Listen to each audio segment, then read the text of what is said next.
Hello everyone, कैसे हैं आप सब। उम्मीद करता हूं आप सब बहुत अच्छे होंगे। मेरा नाम है समृद्ध श्रीवास्तव और मैं हूं आपका जीएस एजुकेटर। लेके आया हूं आपके लिए एक और बेहतरीन सेशन। मैं आजकल आपको करवा रहा हूं current affairs with static GK merge करके हम कर रहे हैं। और करंट अफेयर जो पिछले 6 महीने हैं, दिसंबर 2022 से लेके मई 2023 तक के बेहतरीन से बेहतरीन करंट अफेयर्स हम यहां पे डिस्कस करते हैं। और साथ में स्टैटिक जीके की जो पॉसिबिलिटी है कि आपके पेपर में ये वाले क्वेश्चन आ सकते हैं, तो वो भी मैं आपसे डिस्कस करता हूं। तो रेगुलर बेसिस पे अगर आप मेरी क्लास देखते हो, आधे से पौने घंटे की क्लास होगी। और जो आपका आने वाला एग्जाम है जिसे हम टारगेट कर रहे हैं सीजीएल का 2023 में, जो आपका जुलाई 14 से आपका पेपर है, तो उससे पहले आपका स्टैटिक जीके और करंट अफेयर्स बेहतरीन तरीके से खत्म हो जाएगा। पॉलिटी भी करवा दिया है, मॉडर्न हिस्ट्री भी करा दिया है, स्टैटिक जीके के अलग अलग लेक्चर्स भी करवा दिए हैं। वो सारे आपको कहां से मिलेंगे, तो इसी वीडियो के डिस्क्रिप्शन में जाना, जनरल स्टडीज बाय समृद्ध सर करके एक प्लेलिस्ट मिलेगी। और जो आज के लेक्चर होने वाला है, इसको एंड तक जरूर देखना, तभी सारी चीजें आपको बढ़िया तरीके से समझ में आएंगी। ठीक है ना। तो ऐसा नहीं है कि मैं आपको back to back current affair सिर्फ देता रहता हूं, एक एक करंट अफेयर को हम अच्छे से समझते भी हैं और आपकी नॉलेज के लिए भी बहुत बढ़िया है। और जैसा कि मैंने बताया, सीजीएल के लिए ही नहीं, जितने भी वनडे एग्जाम्स आपके आने वाले हैं, सबके लिए ये वाले लेक्चर्स बेनिफिशियल होने वाले हैं। ये हमारा अभिनंदन बैच है, इसके बारे में मैं आपको लेक्चर के बीच में या एंड ऑफ द लेक्चर बताऊंगा, और बाकी फैकल्टीज के बारे में बताऊंगा जो आपको इस कोर्स में पढ़ा रही हैं। उन सबकी प्लेलिस्ट भी इसी डिस्क्रिप्शन बॉक्स में मिलेगी।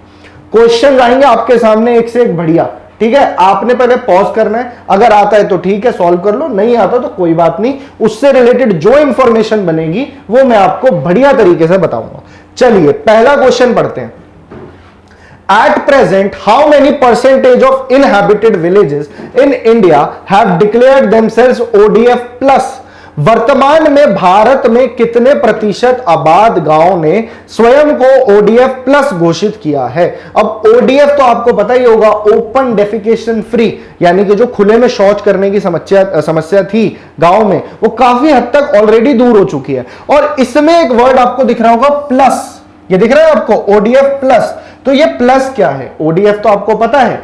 अब पहली बात तो ये घोषणा करी किसने है, तो वो आप ध्यान रखेंगे। इसको बोलते हैं मिनिस्ट्री ऑफ जल शक्ति। इन्होंने अनाउंस किया अभी हाल ही में, मिनिस्ट्री ऑफ जल शक्ति। ठीक है, आपसे ये पूछा जा सकता है कि मिनिस्ट्री ऑफ जल शक्ति के मिनिस्टर अभी कौन है, यूनियन मिनिस्टर कौन है, तो इनका नाम है गजेंद्र सिंह शेखावत। गजेंद्र सिंह शेखावत। अब आते हैं क्वेश्चन के ऊपर, इन्होंने अनाउंसमेंट क्या करी है। तो इन्होंने अनाउंस किया है कि भारत के 50% से भी ज्यादा विलेजेस ओडीएफ प्लस स्टेटस की कैटेगरी में आ चुके हैं। तो अभी बताता हूं आपको ओडीएफ प्लस क्या है। और ये जो स्वच्छ भारत मिशन था ना, 2014 में शुरू हुआ था, उसको इस साल 9 साल हो जाएंगे। और स्वच्छ भारत मिशन ने, यहां मैं लिख देता हूं शॉर्ट फॉर्म, जो मैं बातें बता रहा हूं ना, इसके मिनी नोट्स अपने बनाते रहना, एक साथ रिवाइज करने में बड़ा मजा आएगा फिर। स्वच्छ भारत मिशन का जो ग्रामीण है, स्वच्छ भारत मिशन ग्रामीण फेज 1, ये फेज 2 चल रहा है। फेज 1, जो फेज 1 है वो 2014 में लॉन्च हुआ, 2019 तक चला, और 2019 में ऑलमोस्ट सारे गांव ओडीएफ कैटेगरी में आ गए थे। ठीक है, अब जो 2020 से 2025 तक जा रहा है, ये इस ग्रामीण का जो है स्वच्छ भारत मिशन ग्रामीण फेज 2 चल रहा है। और इसके अंदर सिर्फ यही मुद्दा नहीं है कि ओपन डेफिकेशन फ्री हो जाए, बल्कि ओडीएफ के साथ साथ सॉलिड और लिक्विड वेस्ट मैनेजमेंट भी हो जाए, प्लास्टिक वेस्ट मैनेजमेंट भी हो जाए, है ना। तो इन सारी ओवरऑल सैनिटेशन पे इसका ध्यान दिया जाएगा। अब इसमें भी कई सारी कैटेगरीज होती हैं। एक हो गई ओडीएफ, एक हो गई वो गांव जो ये सारी चीजों को भी कवर कर रहे हैं। जो फेज 2 है उसका सीधा सीधा मुद्दा ये है कि जो ओडीएफ स्टेटस आ गया है उसको सस्टेन भी करना है। ठीक है ना, जो चीज है उसको सस्टेन करनी है और उसको बेटर करना है। तो ओडीएफ के बाद आती है कैटेगरी ओडीएफ प्लस, और ओडीएफ प्लस के बाद जब इसमें और चीजें ऐड होंगी, वाटर मैनेजमेंट सिस्टम बढ़िया होगा, सैनिटेशन बढ़िया होगा, तो ओडीएफ प्लस प्लस, और सबसे लास्ट में आती है वाटर प्लस। ठीक है, तो ये सारी कैटेगरीज हैं सैनिटेशन की जो कि अचीव करनी है इस मिशन के अंदर। स्वच्छ भारत मिशन ग्रामीण फेज 2 चल रहा है, ये बात ध्यान रखेंगे। और किसने अनाउंस किया, मिनिस्ट्री ऑफ जल शक्ति ने, गजेंद्र सिंह शेखावत अभी इसके मिनिस्टर हैं। और यहां तो मैंने आपके लिए लगा रखा है, इसके अंदर आपसे पूछा जा सकता है कि ओडीएफ प्लस का जो डाटा है उसमें नंबर 1 पे कौन सी स्टेट आई है। तो तेलंगाना ने ऐसा रिपोर्ट आया कि तेलंगाना के जितने गांव हैं 100% गांव जो है उनको ओडीएफ प्लस की कैटेगरी में आ चुके हैं। तो नंबर 1 पे आ गई आपकी तेलंगाना। तो यहां मैं आपके लिए लिख देता हूं टॉप 4, तेलंगाना नंबर 1 पे है। और तेलंगाना के बाद में आ गई कर्नाटका। ठीक है, कर्नाटका आपको ध्यान रखना है। कर्नाटका के साथ साथ तमिलनाडु आपको ध्यान रखना है, और उत्तर प्रदेश भी है इस लिस्ट के अंदर। और छोटे स्टेट्स की बात करूं तो गोवा और सिक्किम का भी ओडीएफ प्लस स्टेटस का जो है वो काफी अच्छा है। अब ये फेज 2 के अंदर इसे 100% तक लेके जाना है, और ये सारी चीजें आपको ध्यान रखनी है। आई होप आपको ये क्वेश्चन अच्छे से समझ में आया होगा। कोई डाउट हो तो बिल्कुल आप कमेंट सेक्शन में जाइए। और अगर आप अपना स्टैटिक जीके और करंट अफेयर्स बहुत बढ़िया करना चाहते हो ना, तो जो मेरी पिछली कुछ 10, 12, 13 क्लासेस आई होंगी जिसमें मैंने कई सारे स्टैटिक जीके के टॉपिक्स लिए हैं, फिर मैंने मर्ज करके आपको स्टैटिक जीके की रिवीजन करवाई है, फिर अब करंट अफेयर्स इसमें ऐड हो चुके हैं। तो ये वाला जो पोर्शन अगर आप एग्जाम से पहले देख जाते हो, डायरेक्ट मैं गारंटी देता हूं 10 से 14 से 15 कितने क्वेश्चन आपको डायरेक्टली जो सीजीएल के एग्जाम है उसमें देखने को मिलेंगे। ठीक है, चाहे आप उसके बाद सीएचएसएल दो, सीपीओ दो, या आगे कोई डिफेंस एग्जाम्स दो, तो सबके लिए बेनिफिशियल है। पॉलिटी उसमें पूरा हो चुका है, हिस्ट्री उसमें मैं करा चुका हूं, तो वो सेशंस भी आप देख सकते हो। चलिए नेक्स्ट क्वेश्चन देख लेते हैं। Tops scheme which was seen in the news is associated with which union ministry? Tops योजना जो खबरों में देखी गई थी किस केंद्रीय मंत्रालय से संबंधित है? तो पहले हमें समझना है ये टॉप स्कीम एक्चुअल में है क्या।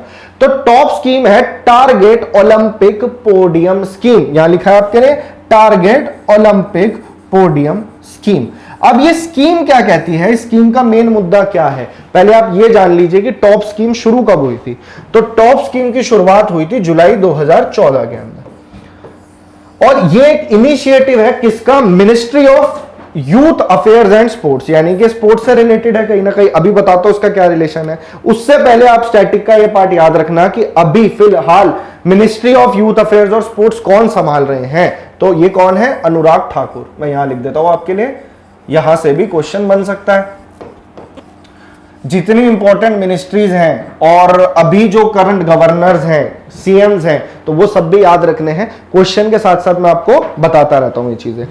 तो ये हो गई आपकी full form target Olympic podium scheme. अब आपको सुन के समझ में आ रहा होगा कहीं ना कहीं ओलंपिक से रिलेटेड है, तो जी बिल्कुल। टॉप स्कीम का मतलब है जो पोटेंशियल टैलेंट है उसको समझना, उसको ग्रूम करना, पहले आइडेंटिफाई करना कि ये टैलेंटेड प्लेयर्स हैं और ये हमें आने वाले टाइम पे ओलंपिक्स और पैरालंपिक्स में मेडल लाएंगे। फिर उनको जो है किसी तरह फाइनेंस करना, उनकी फैसिलिटीज पे ध्यान देना, ये आता है टॉप्स स्कीम के अंदर। समझे? तो आइडेंटिफाई करना टैलेंट को, पोटेंशियल उनमें से निकालना और उनको ट्रेन करना ताकि वो हमारे लिए मेडल लेके आए। और इसका नतीजा आपको आने वाले जो भी गेम्स होने वाले हैं, अभी तक जो आपने देखा ओलंपिक्स में इंडिया का प्रदर्शन बहुत बढ़िया हो गया है, पहले से काफी फर्क है।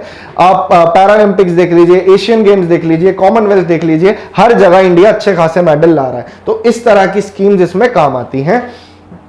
अब बात आती है टॉप स्कीम के अंदर ना हाई प्रायोरिटी ग्रुप्स बनाए जाते हैं। अब मैं आपको बता देता हूं हाई प्रायोरिटी ग्रुप क्या होता है। इसके अंदर देखा जाता है पूरा अभी जो करंट का जो सिनेरियो चल रहा है, इनमें स्पॉट किया जाता है कि इस गेम्स के अंदर इंडिया मेडल लाने के चांस ज्यादा है। ठीक है, पीछे एशियन गेम्स का डाटा देखा, कॉमनवेल्थ का देखा कि इस वाली गेम्स के अंदर इंडिया अच्छा परफॉर्म कर रहा है, तो उसे हाई प्रायोरिटी ग्रुप में डाला जाएगा। फिर उसके ऊपर स्पेशल ध्यान देना है। तो सही से रिसोर्सेज को एलोकेट करना, प्लान करना, तभी अच्छा करता है कोई भी कंट्री किसी भी स्पोर्ट में। तो हाई प्रायोरिटी ग्रुप में अभी कुल मिला के 9 स्पोर्ट इन्होंने आइडेंटिफाई कर रखे हैं। और 9 स्पोर्ट के अंदर जैसे बॉक्सिंग हो गई, टेनिस हो गई, बैडमिंटन हो गई, आर्चरी हो गई और आपका एथलेटिक्स हो गई, तो ये सारी गेम्स को ले रखा है और इन्हें हाई प्रायोरिटी ग्रुप में डाला हुआ है। ये ministry of youth affairs and sports करता है। न्यूज में क्यों रहा, तो न्यूज में अगर रहने का मैं इसका कारण बताऊं तो आपको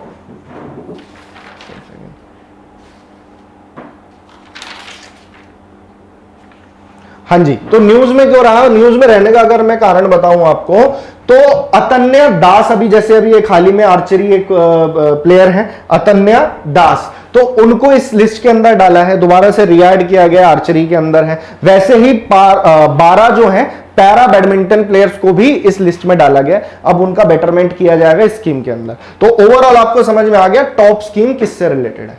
चलिए नेक्स्ट क्वेश्चन पे चलते हैं। Akhaura is an important railway station in which country? Akhaura किस देश का एक महत्वपूर्ण रेलवे स्टेशन है? यहां आपको मैप दिख रहा है, ये मैप किसका लग रहा है आपको? तो भैया ये बांग्लादेश का मैप है और यहां लग रहा है आपका त्रिपुरा साथ में। तो ये एक रेलवे लिंक है, ये इंडिया का एक बेहतरीन प्रोजेक्ट है, एक रेलवे प्रोजेक्ट है जो कि सितंबर तक पूरा हो जाएगा, यानी इस साल सितंबर में ये जो रेलवेज हैं, ये जो रेलवे लिंक है ये कंप्लीट हो जाएगा और ट्रेन चलने लगेगी। इंडिया और बांग्लादेश में कनेक्टिविटी करने के लिए ये डायरेक्ट ट्रेन जाएगी, कहां से कहां तक वो जरूरी है। तो टेक्निकली बताऊं तो बांग्लादेश में एक जगह है गंगानगर और इंडिया में है निश्चिंतपुर, तो उसको कनेक्ट करेगा निश्चिंतपुर फिर अगरतला। तो अगरतला जो त्रिपुरा के अंदर है, त्रिपुरा आपको यहां दिख रहा होगा, त्रिपुरा को कनेक्ट कर रहा है ये अखौरा से। अखौरा है आपका बांग्लादेश में, तो आपके क्वेश्चन का आंसर बन जाएगा सी, बांग्लादेश। कुल मिला के 15 किलोमीटर लंबा ये रेल लिंक है, 5 किलोमीटर इंडिया में पड़ता है, 10 किलोमीटर इसका बांग्लादेश में है। तो जो बांग्लादेश वाला एरिया है उसको मिनिस्ट्री ऑफ एक्सटर्नल अफेयर्स जो है वो फाइनेंस करेगा। मैं बात करूं अभी मिनिस्ट्री ऑफ रेलवेज की, तो हमारे रेलवे मिनिस्टर का नाम आपको ध्यान रखना है अश्विनी वैष्णव। अश्विनी वैष्णव, ठीक है। तो ये नाम भी पेपर में पूछा जा सकता है और ये एक रेलवे लिंक है, दो कंट्रीज को कनेक्ट कर रहा है। इकोनॉमिक टाइज इससे अच्छे होंगे, इकोनॉमिक रिलेशन आपस में अच्छे होंगे, तो उसके लिए एक रेलवे प्रोजेक्ट है। चले आगे चलते हैं नेक्स्ट क्वेश्चन पे, और सितंबर याद रखना इस साल से चालू हो जाएगा। Who was sworn in as the Central Vigilance Commissioner? केंद्रीय सतर्कता आयुक्त के रूप में किसने शपथ ली? तो ये सेंट्रल विजिलेंस कमीशन के अंदर जो हेड करते हैं उसको, वो सेंट्रल विजिलेंस कमिश्नर होते हैं। तो अगर मैं आपको सीवीसी के बारे में बताऊं, सेंट्रल विजिलेंस कमीशन के बारे में, तो आपसे पूछ सकता है कि इसकी स्थापना कब करी गई थी? तो 1964 में करी गई थी। किसकी रिकमेंडेशन पे करी गई थी? तो एक कमेटी बनी थी, कमेटी यहां लिख लीजिए, committee on prevention of corruption. अब ये जो कमिटी थी, आपको इसका मोटिव नाम से ही समझ में आ गया होगा, प्रिवेंशन ऑफ करप्शन से रिलेटेड थी। तो इसने रिकमेंड किया था कि आप सेंट्रल विजिलेंस कमीशन बनाए, सरकार को बोला। और जो ये कमिटी थी, इसको हेड जो कर रहे थे, ये क्वेश्चन पेपर में आ जाए तो आप बताएंगे के संथानम, ये इस कमिटी को हेड कर रहे थे उस टाइम पे। तो इन्होंने अपनी रिकमेंडेशन दी और उसके बाद इसकी स्थापना कर दी गई। अभी इसको कॉन्स्टिट्यूशनल स्टेटस नहीं है, ये एक स्टैट्यूटरी बॉडी है, 2003 में से स्टैट्यूटरी का स्टेटस मिला। एक ऑटोनोमस बॉडी है, इसके पास अपनी पावर्स है, किसी को आंसरेबल नहीं है, एग्जीक्यूटिव का प्रेशर नहीं रहेगा, ऐसा बोला गया है। और सिर्फ ये पार्लियामेंट को रिस्पॉन्सिबल होती है। इस ऑर्गेनाइजेशन का काम होता है करप्शन को स्पॉट करना, करप्शन को पकड़ना, ठीक है ना। और ये खुद इन्वेस्टिगेट नहीं करती, इन्वेस्टिगेट करने के लिए नीचे एजेंसी जैसे सीबीआई हो गई, ठीक है। तो इस तरीके से ये करप्शन को स्पॉट करती है और करप्शन को स्पॉट करती है, साथ ही अपनी जो रिपोर्ट है ये प्रेसिडेंट को देती है, प्रेसिडेंट आगे इस रिपोर्ट को पार्लियामेंट में देता है। तो अब ये जो सेंट्रल विजिलेंस कमीशन है, ये एक्चुअल में बनती कैसे है? इसके अंदर जो टॉप मोस्ट पोजीशन होती है वो होती है सेंट्रल विजिलेंस कमिश्नर की, ठीक है, जिन्हें अभी हाल ही में अपॉइंट किया गया है। तो इनका नाम है प्रवीण कुमार श्रीवास्तव, आईपीएस हैं ये पुराने, और प्रवीण कुमार श्रीवास्तव, ये नाम आपको बाय हार्ट याद रखना है, करंट का क्वेश्चन है, पूछ लिया जाएगा। अब अगर मैं आपके इनके बारे में और बताऊं तो जो ये सेंट्रल विजिलेंस कमिश्नर होता है, एक ये होता है, इसके नीचे दो अन्य कमिश्नर्स भी होते हैं, दो से ज्यादा नहीं हो सकते। इनका जो टेन्योर रहेगा ये 4 साल का रहता है। इन्हें अपॉइंट कौन करता है सेंट्रल विजिलेंस कमिश्नर को? तो ऑब्वियसली प्रेसिडेंट करता है, प्रेसिडेंट। अगर आप एक एक चीज जानना चाहते हो इंडियन पॉलिटी में, तो उसके लिए सारे लेक्चर इसी प्लेलिस्ट में आपको मिल जाएंगे। प्रेसिडेंट करता है। अब प्रेसिडेंट भी अपनी मर्जी से नहीं करता, और इन डेप्थ जाके बताओ तो प्रेसिडेंट के ऊपर भी एक कमेटी बैठती है जो उसके नाम रिकमेंड करती है। ये कमेटी में 3 मेंबर्स होते हैं, एक होता है आपके देश का प्रधानमंत्री, प्राइम मिनिस्टर, एक होता है मिनिस्टर ऑफ होम अफेयर्स, और एक होता है लीडर ऑफ ऑपोजिशन इन लोकसभा। ये 3 लोग जब रिकमेंड करते हैं नाम को, तो फिर उसके बाद में प्रेसिडेंट अपॉइंट करते हैं और इस बार किया है प्रवीण कुमार श्रीवास्तव को। आई होप ये पूरा एक आपको A to Z चीजें समझ में आ गई होगी। कोई डाउट हो तो बिल्कुल आप पूछ सकते हो। विच player won the orange cap in IPL 2023? IPL 2023 में किस खिलाड़ी ने ऑरेंज कैप जीता? अगर आपने मेरी लास्ट क्लास देखी है तो एक मिलता जुलता क्वेश्चन मैंने इससे करवाया था। उसमें मैंने एक क्वेश्चन आपसे पूछा था कि आईपीएल 2023 का सबसे महंगा खिलाड़ी कौन सा बिका है। तो इसको वहीं से शुरू करते हैं, एक बार आपका रिवीजन हो जाएगा और वो क्लास जाके जरूर देख लेना। करंट अफेयर्स अगर आप इस तरीके से देखोगे तो रोज जितने मैं आपको करंट अफेयर्स कराता हूं that would be more than enough. आपको इन डेप्थ चीजें पता लगती जाएंगी। स्टेटमेंट में भी क्वेश्चन आ गए तो आराम से लगा दोगे और पिछले 6 से 7 महीने को हम अच्छे से कवर कर देंगे। ठीक है, अब मैं बात करता हूं आपसे आईपीएल 2023 की। तो आईपीएल 2023 जो था इस बार 16वां एडिशन था। कि कौन सा था? 16th addition. यहां लिख देता हूं आपके लिए 16th एडिशन। ठीक है जी। अब इसकी जो बिडिंग हुई थी ना, जो ऑक्शन हुई थी, वो 2022 दिसंबर में हुई थी कोची के अंदर। वहां पे सबसे महंगा प्लेयर जो बिका उसका नाम था सैम करन।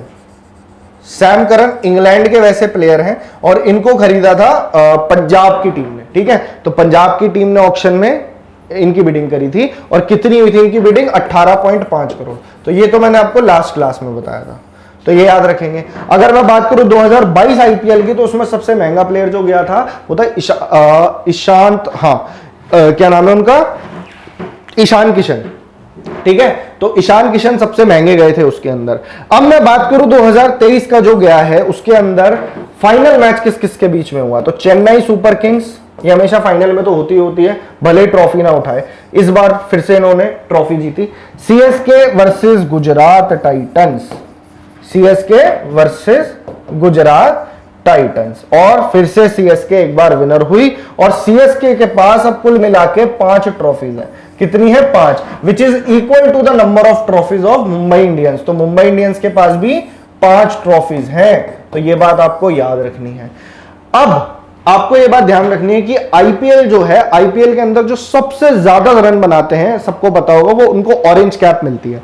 तो इस बार ये क्वेश्चन पूछा है आपसे कि ऑरेंज कैप इस बार किसको मिली है। तो ये अभी उभरते हुए खिलाड़ी, इनके बारे में मैंने पहले भी आपको बताया था कि ये यंगेस्ट प्लेयर बने थे सबसे कम उम्र में 200 रन बनाने वाले एक ओडीआई मैच में। न्यूजीलैंड के खिलाफ मैच हुआ था जनवरी के अंदर, तो इसी करंट अफेयर सीरीज में मैंने आपको बताया था। इनका नाम है शुभमन गिल। तो ये रहा आपका आंसर, शुभमन गिल। और यहां लिखा हुआ इन्होंने 890 रन बनाए थे पूरे टूर्नामेंट में, और ये टॉप 10 बैट्समैन की लिस्ट है। फैफ डु प्लेसिस है, डिवोन कॉनवे, विराट कोहली, सबसे नंबर 1 शुभमन गिल, और इनको मिली ऑरेंज कैप। और ये कौन सी टीम से थे? गुजरात टाइटन से। अगर मैं बात करूं पर्पल कैप की, तो पर्पल कैप किसको मिलती है? पर्पल कैप उसको मिलती है जिसने पूरे टूर्नामेंट में सबसे बढ़िया बॉलिंग करी, सबसे ज्यादा विकेट्स ली। तो वो थे मोहम्मद शामी। मोहम्मद शामी जो है वो भी गुजरात टाइटन से ही खेले थे। आई होप इतना क्लियर होगा। जो आईपीएल होता है टूर्नामेंट, ये करवाता कौन है? तो ये बीसीसीआई के अंडर आता है, तो सबको पता है बीसीसीआई। बीसीसीआई की फुल फॉर्म क्या होती है? Board of control of cricket in India, board for control of cricket in India. ठीक है, तो बीसीसीआई जो है इसका हेडक्वार्टर कहां है? मुंबई में है। इसकी स्थापना 1928 में हुई थी। अभी इसके प्रेसिडेंट है रॉजर बिन्नी। रॉजर बिन्नी। ये जो एक्स्ट्रा इंफॉर्मेशन बनती चलेगी वो मैं आपको बता दूंगा। तो ये था आईपीएल का आपका इस बार का लेखा जोखा। चलते हैं आगे। अच्छा जी, who received Senegal for the first time? Senegal को पहली बार किसने प्राप्त किया था?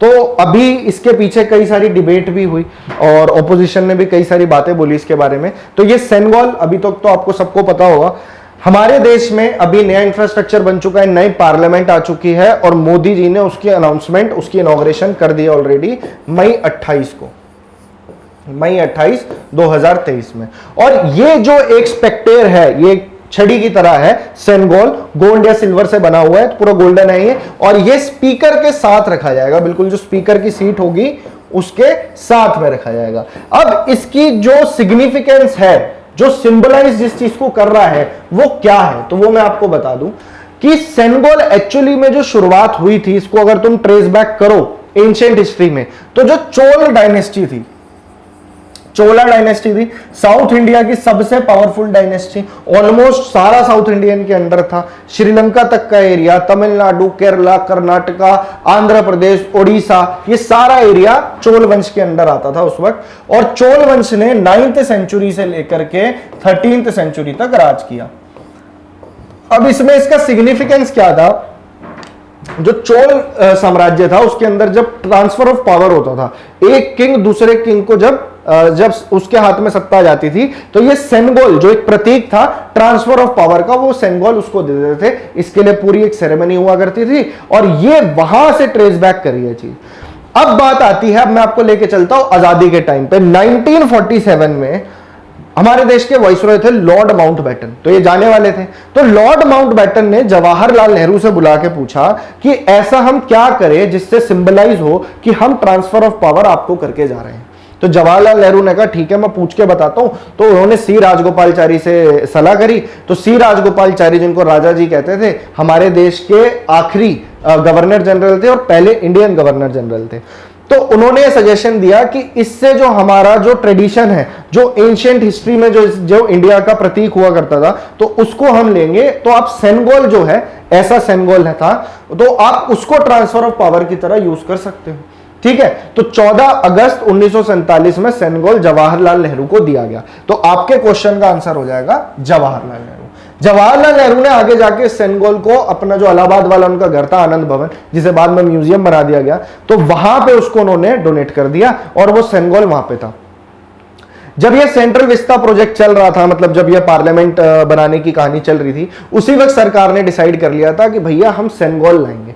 अब इसके ऊपर कई सारे विवाद हुए कि ये डेमोक्रेसी के अंदर सही नहीं है या जो भी है, तो वो सेनगोल जो है वो अब इंट्रोड्यूस किया गया अभी करंट पार्लियामेंट में as a symbolization of transfer of power. समझे मेरी बात को? तो ये सेनगोल का रिलेशन है वहां से। आई होप ये चीजें आपको समझ में आई होगी। लेना देना कहां से था? चोल वंश से। ठीक है, तो चले आगे। अब क्या है ना, जैसे ओवरऑल आप चीजों को समझ लोगे ना तो एग्जाम में एकदम यूं क्लिक करेगी। अब अगर मैं आपको एक साथ 300 400 एक साथ क्वेश्चन दिखा दूं और उसके बाद मैं बोलूं इसको बस रट लो, तो कैसे होगा? नहीं हो पाएगा, आपको चीजें समझ भी नहीं आएंगी उतने बारीकी से। तो मेन मुद्दा मेरा यह है कि कोर्स भी पूरा हो जाए, चीजें भी आपको समझ में आनी बहुत ज्यादा जरूरी है। और अगर आपको चीजें समझ में आ रही है तो चैनल को आप जरूर, इस वीडियो को जरूर शेयर करेंगे। ठीक है, चलते हैं नेक्स्ट क्वेश्चन पे। Which of the following is the launch vehicle for Chandrayaan 3? निम्नलिखित में से कौन चंद्रयान 3 का प्रक्षेपण यान है? अब इस क्वेश्चन, ये बड़ा इंटरेस्टिंग क्वेश्चन है। चंद्रयान 3 अभी लॉन्च होने वाला है, तो ये बहुत ही गर्व की बात होने वाली इंडिया के लिए और इस बार 100% हम कामयाब होने वाले हैं। इसके पीछे मैं आपको बता देता हूं कि चंद्रयान 1 लूनर एक्सप्लोरेशन के लिए, मून को स्टडी करने के लिए भेजा गया था इंडिया के थ्रू 2008 में। ठीक है, तो 2008 के अंदर ये कामयाब रहा। चंद्रयान 1 एकदम सक्सेसफुल था। इसरो जो है हमारे देश की स्पेस एजेंसी है, तो इसरो ने 2008 के अंदर चंद्रयान 1 भेजा। फिर भेजा गया चंद्रयान 2 2019 में। आपको वो दृश्य भी याद होगा कि यहां पे कुछ फेलियर हुआ था, है ना? तो मेन उसका मुद्दा क्या था? चंद्रयान 2 का यह मुद्दा था कि अब चांद की जो ऑलरेडी एक्सप्लोर्ड जगह है हम वहां पे नहीं भेजेंगे, हम चांद के साउथ पोल पे भेजेंगे अपने लैंडर को। उसके अंदर था लैंडर था, एक रोवर था, एक ऑर्बिटर था। अभी बताता हूं उसके बारे में। तो चांद का जो साउथ पोल है, तो कहां पे भेजना है इस बार भी चंद्रयान 3 को? लूनर साउथ पोल जो है वहां पे एक बड़ा सा गड्ढा है, एक क्रेटर है, वहां पे पानी मिलने की उम्मीद है। वहां पे अलग अलग आप डाटा कलेक्ट किया जाएगा, बहुत सारी चीजें। और स्पेस एक्सप्लोरेशन में इंडिया ऑलरेडी बहुत आगे है, क्योंकि इंडिया जाना चाहता है अपने बजट कंस्ट्रेंट के साथ, मतलब कि इतने कम बजट के अंदर भी इंडिया बेहतरीन से बेहतरीन चीजें कर देता है। जैसे मंगलयान देख लो, ठीक है ना? तो चंद्रयान 2 जो था वो उसका मकसद था लूनर साउथ पोल पे भेजना। वहां पे एक बड़ा सा क्रेटर है, वहां भेज के अब उसके अंदर भेजा गया एक लैंडर विक्रम नाम का, और एक रोवर था उसमें जो कि प्रज्ञान नाम का रोवर था, और एक उसमें था आपका ऑर्बिटर। पर लैंडर क्रैश हो गया। और उसके बाद कब भेजा गया था चंद्रयान 2? तो यहां लिख लीजिए, चंद्रयान 2 2019 की बात है। उस वक्त इसरो के चेयरमैन कौन थे? के सिवन। और आपने वो वीडियो भी देखी होगी जब नरेंद्र मोदी जी के सिवान को गले लगा रहे हैं और के सिवान रो रहे थे, उस वक्त काफी निराश थे। पर 4 साल के अंदर इंडिया ने इतनी मेहनत करी कि अब चंद्रयान 3 लॉन्च होने वाला है। कब? 13 जुलाई को। जुलाई 13 को। कहां से लॉन्च होगा? तो श्रीहरिकोटा से। Sriharikota space Satish Dhawan space centre से। श्रीहरिकोटा, यहां लिख लीजिए, श्रीहरिकोटा सतीश धवन स्पेस सेंटर से। कहां पे है ये? आंध्र प्रदेश में। तो यहां से लॉन्च किया जाएगा और जब इसको लॉन्च करेंगे तो कौन से व्हीकल में होगा वो आपसे क्वेश्चन पूछा जा रहा है। ठीक है ना, इतना क्लियर है। और अभी मैं बात करूं इसरो के इस वक्त चेयरमैन कौन है। इसरो का हेडक्वार्टर तो सबको पता है, बैंगलोर में है, मैंने कई बार सेशंस में अपने बताया। इसरो की स्थापना 15 अगस्त 1969 में हुई थी। इसरो के अभी जो चेयरमैन है इनका नाम एस सोमनाथ है, एस सोमनाथ। और इस बार इंडिया बहुत कॉन्फिडेंट है। तो इस बार जो चंद्रयान 3 जा रहा है इसका बजट कुल मिला के बताऊं तो 610 करोड़ है। 610 करोड़ इसका जो है बजट है। और इस बार का जो थीम है चंद्रयान 3 का वो है साइंस ऑफ द मून। यहां मैं लिख देता हूं, ये क्वेश्चंस आपसे बन सकते हैं, साइंस ऑफ द मून। तो ऑब्जेक्टिव इस बार भी वही है कि भैया साउथ पोल के ऊपर इसको लैंड कराना है। तो इसके अंदर अब ये लॉन्च व्हीकल में एक लैंडर है। लैंडर का वेट इस बार जो लैंडर है उसका नाम भी सेम रखा है, विक्रम, और 3900 किलोग्राम का वो है, 3900 kg। तो वो लैंडर जो है इस बार और स्मूथ बनाया गया है, तो बहुत स्मूथ लैंडिंग होगी, उसमें से रोवर निकलेगा। और ऑर्बिटर इस बार कैरी नहीं किया जा रहा क्योंकि कहा जा रहा है चंद्रयान 2 का जो ऑर्बिटर है वो एकदम सही चल रहा है। ठीक है, और चंद्रयान 3 के सक्सेसफुल होने के चांसेस बहुत ज्यादा है। तो फ्यूल कैरिंग कैपेसिटी काफी है। ठीक है, और ऑर्बिटर जा नहीं रहा है, जो लैंडिंग करेगा, जो लैंडर है उसको और थोड़ा स्मूथ बनाया गया है। तो बहुत सारे चेंजेस करे गए हैं। और जो लॉन्च व्हीकल होने वाला है, जो रॉकेट है, इसका नाम है geosynchronous satellite launch vehicle. इसकी फुल फॉर्म पूछ सकता है GSLV की, geosynchronous satellite launch vehicle mark 3। इसकी इमेज आपके सामने, समझ गए? तो ये था ओवरऑल आपके सामने। और मैंने क्या बताया, आपसे पूछ सकता है किसका नाम, लैंडर का नाम। तो लैंडर का नाम विक्रम साराभाई पे रखा गया, Vikram Sarabhai is the father of Indian space programme. और रोवर का नाम है प्रज्ञान। तो ये बात आप याद रखेंगे, अपनी नोटबुक में लिख लीजिए। आई होप इतना क्लियर होगा। चलते हैं आगे, नेक्स्ट क्वेश्चन देखते हैं क्या पूछ रहा है। नागरहोले नेशनल पार्क, बस 1-2 क्वेश्चन और देखेंगे और फिर दोबारा से मैं आपसे कल लेके आऊंगा क्वेश्चन। ये आधे घंटे की, पौने घंटे की इतनी ही क्लासेस अभी हम रखेंगे ताकि चीजें आप डाइजेस्ट कर पाओ। अभी वो टाइम आ गया एग्जाम का कि आपको और जो सब्जेक्ट्स हैं उन पर भी ध्यान देना है। मैथ्स भी आपको करना है, रीजनिंग भी करना है, इंग्लिश भी करना है। तो जीएस अगर आप रोज थोड़ा थोड़ा भी रिवाइज करते रहते हो और सही जगह पे आए हो, मैं गारंटी देता हूं यहां से अगर आप रेगुलरली रिवाइज करोगे तो खूब सारे क्वेश्चन आप लगा के आओगे। Nagarhole national park is located in, Nagarhole राष्ट्रीय उद्यान कहां पर स्थित है? तो नेशनल पार्क के क्वेश्चंस आते रहते हैं बीच बीच में। और मैंने आपको पीछे भी बताया था कि सबसे पुराना नेशनल पार्क पूछ ले तो कौन सा है, जिम कॉर्बेट है। ठीक है, लार्जेस्ट एरिया में कौन सा है, हेमिस नेशनल पार्क सबसे बड़ा है। सबसे ज्यादा नेशनल पार्क कौन सी स्टेट में पाए जाते हैं, तो एमपी में पाए जाते हैं। ठीक है, और यहाँ पे 4 ऑप्शन है, तो एक काम करते हैं चारों के नेशनल पार्क लिख लेते हैं यहाँ पे। आंध्र प्रदेश की अगर मैं बात करूं तो आंध्र प्रदेश में एक है श्री वेंकटेश्वरा नेशनल पार्क। वहां पे श्री वेंकटेश्वरा टेम्पल भी है जिसे तिरुपति का मंदिर कहते हैं, श्री वेंकटेश्वरा नेशनल पार्क। ठीक है, इसके अलावा वहां पे है Papikonda national park, Papikonda national park. एक वहां पे है राजीव गांधी, ब्रैकेट में लिख लीजिए रामेश्वरम नेशनल पार्क। तो ये 3 नेशनल पार्क आपको आंध्र प्रदेश से याद रखने हैं। अब हम लिखते हैं कर्नाटका के नेशनल पार्क, इसको हम यहां लिख लेते हैं। तो कर्नाटका में है अंशी नेशनल पार्क है, बांदीपुर है, बनेर घाटा, ये आपका स्टैटिक का पार्ट है, यहां से बिल्कुल क्वेश्चन बन सकता है, इसे हल्के में मत लेना। और आने वाली क्लासेस में भी मैं आपको फोक डांसेस, फेस्टिवल, इसके भी क्वेश्चन बीच में मर्ज कर करके पढ़ेंगे। एक साथ सारा डाटा दे दूंगा, ओवरफ्लो हो जाएगा। रेगुलर बेसिस पे क्लास देखनी है आपने। अंशी, बंदीपुर, बनेर घाटा, कुद्रेमुख मुख और नागर होले। ये आ गया ना आपका आंसर, नागर होले। तो आपका आंसर हो गया बी, कर्नाटका। अब अपने दोनों लिख लिया हमने, अब केरला के भी लिख लेते हैं। केरला के भी रिवाइज कर लीजिए, वैसे मैंने इसके लिए आपके एक शॉर्ट्स भी अपलोड करी थी। केरला के लिखते हैं तो 3 शोला याद रखने हैं। कौन कौन से? मट्ठीकेटन शोला, मट्ठीकेटन शोला, ठीक है। एक है पंबडम शोला, पंबडम शोला। एक नाम आप लिख सकते हो, अब यहां जगह ही नहीं बची तो इसको हम यहां से यूं निकालते हैं, अनामुडी शोला, अनामुडी शोला। एक है इराविकुलम, इराविकुलम नेशनल पार्क, ठीक है। एक आप लिख लीजिए पेरियार, पेरियार नदी भी है वहां पे, पेरियार। और एक और लिख लो साइलेंट वैली। ये 6 नेशनल पार्क बहुत जरूरी हैं और पूछे जाते हैं एग्जाम में केरला से रिलेटेड। ओडिशा के मात्र 2 आपको याद रखने हैं। कौन कौन से? तो अभी मैं आपको बता देता हूं कौन कौन से याद रखोगे, एक सेकेंड। हाँ जी, तो ओडिशा के आप यहां लिख लीजिए। ओडिशा के आप लिख सकते हो सिमलीपाल, सिमलीपाल एंड भीतरकनिका, भीतरकनिका, ठीक है जी। तो आंध्र प्रदेश से कौन कौन से बताए मैंने? श्री वेंकटेश्वरा, पापीकोंडा, राजीव गांधी, रामेश्वरम। कर्नाटका के अंदर है अंशी, बांदीपुर, बनेरघट्टा, कुद्रेमुख, कुद्रेमुख, नागरहोले।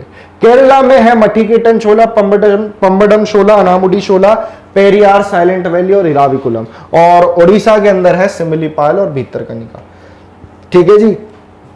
तो आज हमने ये कुछ क्वेश्चंस कवर करे हैं। आई होप आपको चीजें समझ में आई होंगी। अब 1 मिनट और रुक जाओ, आपको मैं आपके काम की चीज बता देता हूं कि आपको ये सारे लेक्चर्स को कैसे पढ़ना है और कितना पढ़ना है। अगर आपका एग्जाम अभी बिल्कुल आने ही वाला है सर पे, अगर सीजीएल की प्रिपरेशन कर रहे हो, तब तो आप ये जो स्टैटिक जीके और करंट अफेयर्स के जो लेक्चर्स हैं, जहां पे मैंने स्टैटिक जीके ताबड़तोड़ रिवीजन डाला हुआ है, प्लेलिस्ट में देखना, नीचे आना मिल जाएंगे, तो वो देख लेना, प्लस ये जो लेक्चर्स आ रहे हैं वो देख लेना। अगर आप आगे किसी एग्जाम की प्रिपरेशन कर रहे हो, तब मैं सजेस्ट करूंगा आप इस पूरी प्लेलिस्ट को देखें, तभी आपको पूरा जनरल अवेयरनेस समझ में आएगा, ठीक है। अभिनंदन बैच ये चल रहा है आपका, और हमारा टारगेट था 79 दिनों में आपका एक कोर्स खत्म कराना। 60-61 लेक्चर्स ऑलरेडी आ चुके हैं, 10-20 लेक्चर्स आने वाले हैं, और ये उतने ही इंपॉर्टेंट होंगे, ठीक है जी। और सीजीएल 2023 का हमारा ये टारगेट है। मेरा नाम समृद्ध श्रीवास्तव, मैंने बता दिया, रोजाना शाम 6 बजे मेरी क्लास आती है, तो कभी भी आप इसको देख सकते हो। ये है आपके साइंस की फैकल्टी, जो अभिषेक सर हैं, बेहतरीन तरीके से आपको साइंस पढ़ा रहे हैं। इनकी भी पूरी playlist physics, chemistry, bio same video के नीचे डिस्क्रिप्शन बॉक्स पर मिल जाएगी। ये है आपके इंग्लिश वाले कपिल सर, इनकी भी पूरी प्लेलिस्ट इसी डिस्क्रिप्शन के नीचे है, पूरा इंग्लिश इन्होंने कवर कराया है। और ये है रोहित सर, जिन्होंने आपको रीजनिंग के अंदर बेहतरीन तरीके से प्रैक्टिस कराई है, तो रीजनिंग में कोई भी क्वेश्चन आपसे बच के नहीं जाएगा, ठीक है जी। तो ये वाले जो सब्जेक्ट्स हैं, ये आप पूरा यहां से फ्री ऑफ कॉस्ट कवर कर सकते हो, इस एग्जाम के लिए, आने वाले किसी भी एग्जाम के लिए। आई होप आपको आज का लेसन जो है पसंद आया होगा, क्लास अच्छी लगी होगी। इस तरह के और इंटरेस्टिंग क्वेश्चंस मैं आपसे कल लेके आऊंगा, और कल मिलते हैं फिर। आई होप आपको अच्छा लगा लेक्चर, अच्छा लगा तो इसे शेयर जरूर कर देना, और चैनल को अभी सब्सक्राइब कीजिए, बेल आइकन को क्लिक कर लीजिए, नोटिफिकेशन तभी पता लगेगा। And check the playlist. Thank you so much, और मिलता हूं मैं आपसे कल, तब तक के लिए कीप लर्निंग। Thank you.